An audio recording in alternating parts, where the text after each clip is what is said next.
क्या कर रहा है। मैं तो अम्बेडकरवादियों से यही कहूंगा, हमारी सदगति बाबा साहब को पढ़ने में और बाबा साहब के सिद्धांतों को मानने में है। सब लोग प्यार करो, एक दूसरे के साथ रहो, एकजुट हो जाओ, इकट्ठे हो जाओ और एक दूसरे के प्रति समर्पित हो जाओ। आपका आने वाला भविष्य निश्चित रूप से सुनहरा होगा। बाबा साहब के अनुयायी इतने मजबूत हैं, इतनी भारी संख्या में हैं कि जो लोग इस टाइप का वातावरण देश का खराब कर रहे हैं, उनको 2 अप्रैल 2018 को याद करना चाहिए कि जिस दिन SC/ST एट्रोसिटी एक्ट को खत्म किया था सुप्रीम कोर्ट के जज ने, और अगर ऐसा द्वारकर से रिपीट होता है तो ये किसी के हक में बाबा देखा एक व्यक्ति अगर कोई बोलता है, हमें उसे इतना बड़ा तूल नहीं देना चाहिए। बाबा साहब अम्बेडकर भारत के संविधान के शिल्पी थे, शिल्पी हैं और शिल्पी रहेंगे। पूरी दुनिया ऐसे मानती है। कोई 1-2 आदमी अगर बोलते हैं और देश का माहौल खराब करते हैं तो मैं उन्हें कहना चाहूंगा कि वो ऐसी चीजों बाज आए और देश का माहौल खराब ना करें।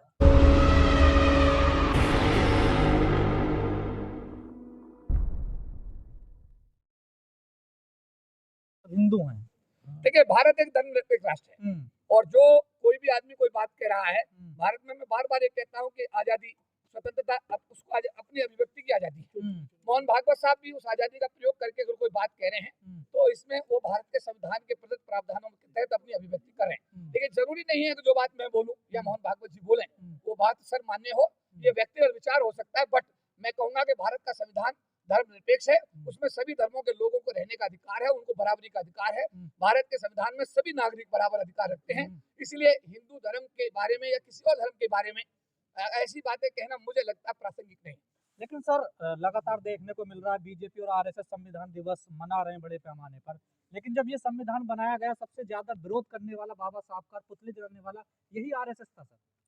देखिए, मैंने फिर कहा कि अभिव्यक्ति की आजादी है इस देश के अंदर। बाबा साहब के अनुयायी बड़े भारी संख्या में देश नहीं, तो ये RSS बीजेपी का दिखावा है या सच में वो संविधान को मानने लगी है? देखिए, मैं ये बात कहूंगा कि ये समाज को जब तक ये विश्वास और भरोसा नहीं मिलेगा कि हमारे अधिकार सुरक्षित हैं, हमारे साथ अत्याचार अन्याय नहीं हो रहा है, हमारे बारे में जो बाबा साहब लिख कर गए हैं उनको लागू किया जा रहा है, जब तक ये विश्वास नहीं होगा लोगों को, जिसका कि आज परिणति आज आपने देखी, अभी आपने देखा कि बहुत सारे प्रस्ताव पारित हुए। अगर ऐसा होता, मैं ये नहीं कर रहा सरकार की बात, मैं किसी दल की सरकार की बात नहीं कर रहा, मैं सरकारों की बात कर रहा हूँ। देखिए, केंद्र में तो एक सरकार है किसी पार्टी की, लेकिन राज्यों में अलग अलग सरकार हैं। लेकिन मजे की बात यह है कि जो SC प्लान और ट्राइब सब प्लान का पैसा है जो SC/ST पे खर्च होना चाहिए, कोई भी राज्य सरकार चाहे किसी भी दल के वो उसको दूसरे मदों में खर्च कर रही है। इसका मतलब उनकी सोच भी अनुसूचित जाति जनजाति समाज के प्रति जो कल्याणकारी योजना होनी चाहिए उनको वो लागू नहीं कर रही है और संविधान का उल्लंघन कर रही है। दुर्भाग्य यह है, देश के प्रधानमंत्री किसी मंच पर जाते हैं, धीरेन्द्र शास्त्री को अपना छोटा भाई बताते हैं और वो छोटा भाई हिंदू राष्ट्र बनाने की बात करता है और संविधान को बदलने की भी बात करता है। सर देखिए, मैं इस मौके पर ये मांग करूंगा कि जो भी भारत का नागरिक है वो भारत के संविधान से संचालित होता है। अगर कोई भी आदमी संविधान के विरोध में बात करता है और कोई भी बात ऐसी करता है जिससे देश का माहौल खराब हो, तो सरकार से मैं ये निवेदन करूंगा कि ऐसे लोगों के खिलाफ संविधान में प्रदत्त प्रावधानों के तहत कार्रवाई होनी चाहिए और ऐसी चीजों पर रोक लेनी चाहिए। लेकिन सर, जगत गुरु हैं और वो राम भद्राचार्य कह रहे हैं कि जाति पर जो आधारित आरक्षण है उसको जल्द से जल्द खत्म कर देना चाहिए, यानी देश में गृह युद्ध हो जाएगा। सर देखिए, मेरा कहना ये है, फिर मैं कहूंगा अभिव्यक्ति की आजादी है, पर बार-बार कह रहे हैं आप ये देखिएगा उनके बारे में जो सोशल मीडिया पे कमेंट्स हो रहे हैं, क्या सम्मानजनक कमेंट्स हो रहे हैं, मैं आपसे पूछ रहा हूँ। बाबा साहब अम्बेडकर के 1/4 आबादी जो देश की है, जो जिसको अनुसूचित जाति जनजाति के नाम से जाना, 32 करोड़ लोग इस देश में अनुसूचित जाति जनजाति समाज से आते हैं और वो बाबा साहब के ब्लाइंड सपोर्टर हैं, उनके अनुयायी। अब आप सवाल ये कि जब ऐसा कोई भी शंकराचार्य, उनका काम ये है ही नहीं, उनका काम धर्म की बात करना है और धर्म की शिक्षा देना है। लेकिन जब धर्म गुरु ऐसी बातें करेंगे तो राजनीति की बातें करना उनके धर्म में आता ही नहीं। SC/ST एक्ट को भी खत्म कर देना चाहिए। देखिए, मैं कहता हूँ सुप्रीम कोर्ट के एक जज ने SC/ST एट्रोसिटी को खत्म किया। मित्तल साहब एक सुप्रीम कोर्ट के जज थे, उनकी मानसिकता इस बात से उजागर होती है कि उन्होंने 2018 में जब एक्ट को खत्म किया तो पूरे देश में आग लगी। इस देश ने देखा पूरे देश में क्या हुआ, पूरे देश में हाहाकार मच गया और उसके बाद सरकार को संविधान में संशोधन करके SC/ST एट्रोसिटी दोबारा से मजबूत करने के लिए मजबूर होना पड़ा। तो अगर ऐसी कोई हिमाकत होगी तो बाबा साहब अम्बेडकर के अनुयायी इतने मजबूत हैं कि अगर ऐसी स्थिति में, तो ये कहूंगा कि भारत राष्ट्र के विकास के लिए जरूरी है कि भारत के संविधान में विश्वास रखते हुए, चाहे भारत सरकार का प्रधानमंत्री है, चाहे राष्ट्रपति है, चाहे कोई धर्मगुरु है और चाहे कोई बाबा साहब अम्बेडकर का अनुयायी है, उनको बाबा साहब अम्बेडकर के बनाए हुए संविधान के तहत जो है उनको आचरण करना चाहिए। सर, आप इतने मजबूत हैं तो बैकलॉग क्यों नहीं पूरा हो रहा? सर, आज तक आरक्षण खत्म करने की बात हो रही है लेकिन बैकलॉग को कोई बात नहीं कर। देखिए, एक समय था देश में जब राष्ट्रीयकरण का दौर था, जब देश में भर्ती जब देश में जब मतलब ये एसएमई स्पेशल रिक्रूटमेंट ड्राइव हुए, जब देश में बैंकिंग भर्ती बोर्ड बनाए गए, पूरे प्राइवेट सेक्टर को मतलब यह है कि नेशनलाइज किया गया, रिजर्वेशन लागू किया गया, और उन सरकारों ने जिन्होंने रिजर्वेशन लागू किया उसकी वजह से अनुसूचित जाति जनजाति समाज के लोग सरकार की नौकरी में आए और गरीबी की रेखा से ऊपर पहुंचे। आज की डेट में मैंने अभी कहा कि जो इस समय हालत है उसमें निजी क्षेत्र आरक्षण लाना सरकार की बाध्यता होनी चाहिए, और आज हमने प्रस्ताव पास किया है और उसका प्रधानमंत्री जी को, हमारे जो रामवीर सिंह विधूड़ी साहब एमपी जो थे, उनको हमने दिया है कि ये बात हमारी प्रधानमंत्री सरकार तक पहुंचाइए।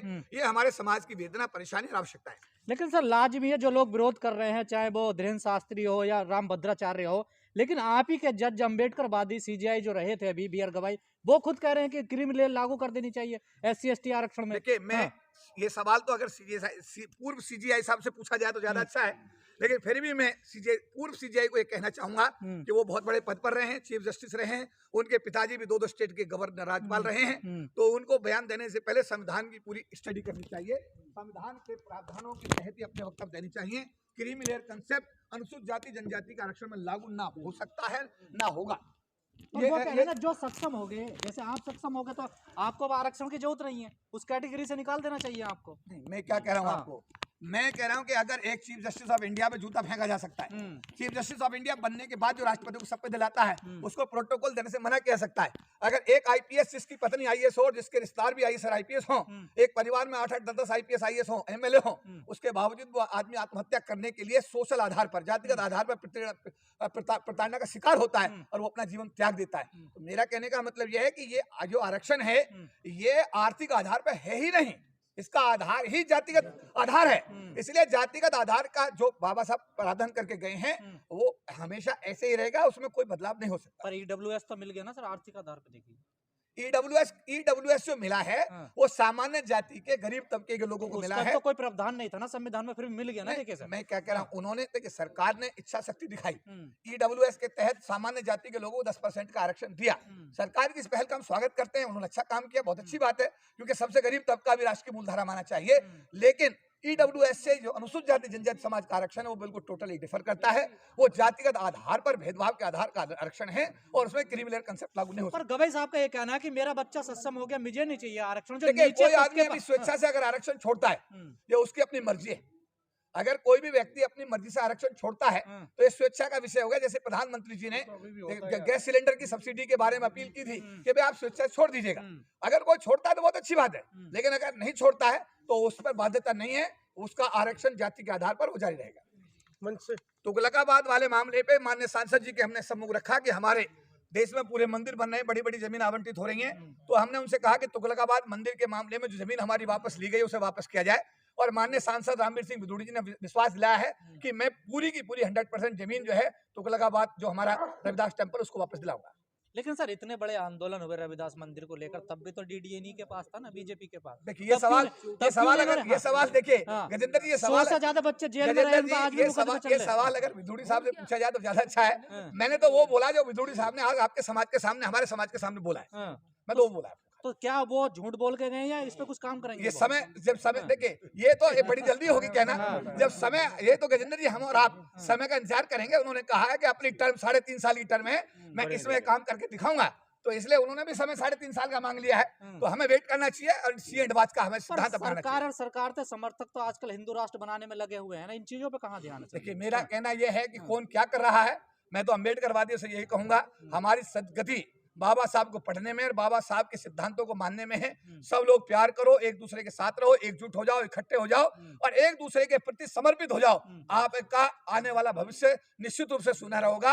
अगर आप जिस लाइन पे चल रहे हो आज की डेट में, अगर एक दूसरे के विरोध में रहोगे, एक दूसरे के साथ नहीं बैठोगे, सामूहिक रूप से इकट्ठे नहीं होगे, तो आने वाला समय बड़ा चुनौती भरा। सर एक मुद्दा आपने और उठाया ग्वालियर का आज मन से सांसद जी के सामने, क्या वो दोबारा हो पाएगा बाबा साहब की? देखिए अम्बेडकरवादी हम देखिए, जब आरक्षण विरोधी आदेश आए थे 97 में कुछ नहीं हुआ, 98 में कुछ नहीं हुआ, 99 में थोड़ा कुछ हुआ और 2000 में जाकर के संविधान में संशोधन हुए।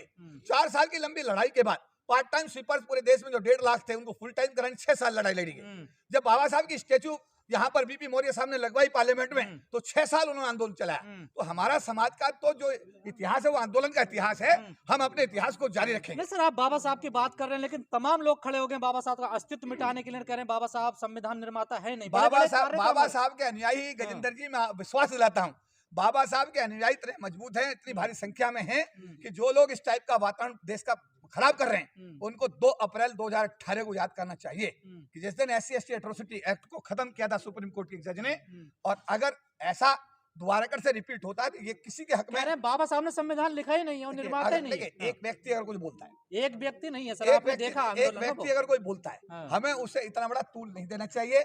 बाबा साहब अम्बेडकर भारत के संविधान के शिल्पी थे, शिल्पी हैं और शिल्पी रहेंगे। पूरी दुनिया ऐसे मानती है। कोई 1-2 आदमी अगर बोलते हैं और देश का माहौल खराब करते हैं, तो मैं उन्हें कहना चाहूंगा कि वो ऐसी चीजों बाज आएं और देश का माहौल खराब ना करें।